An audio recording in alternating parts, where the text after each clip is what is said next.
இவ்வளோ ஈஸியாக டேஸ்ட்டாக ஒரு சிக்கன் வறுவல் செஞ்சு சாப்பிட்ருக்கீங்களா? செய்யலைன்னா உடனே ட்ரை பண்ணுங்கள். 1/2 கேஜி சிக்கன் எடுத்திருக்கேன். 1/4 ஸ்பூன் மஞ்சள் தூள், 1/2 spoon ginger garlic paste, 2 spoon தயிர் சேர்த்து 20 நிமிஷம் ஊற வச்சுருங்க. ஒரு பேனில் 2 டேபிள் ஸ்பூன் ஆயில் சேர்த்துக்கலாம்.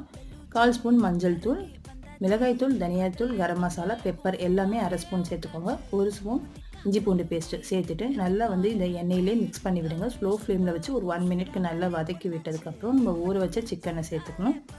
சிக்கனை இந்த மாதிரி நல்லா பரட்டி விட்டுருங்க.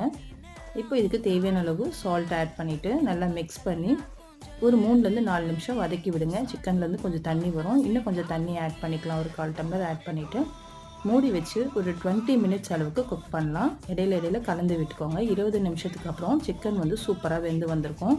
ஃபைனலாக கொத்தமல்லி கருவேப்பிலை ஆட் பண்ணி சர்வ் பண்ணிங்கன்னா சூப்பரான சிக்கன் வறுவல் ரெடி. வீடியோ பிடிச்சிருந்தா லைக் பண்ணுங்கள். நெக்ஸ்ட் ஒரு வீடியோவில் பார்க்கலாம். பாய் பாய்.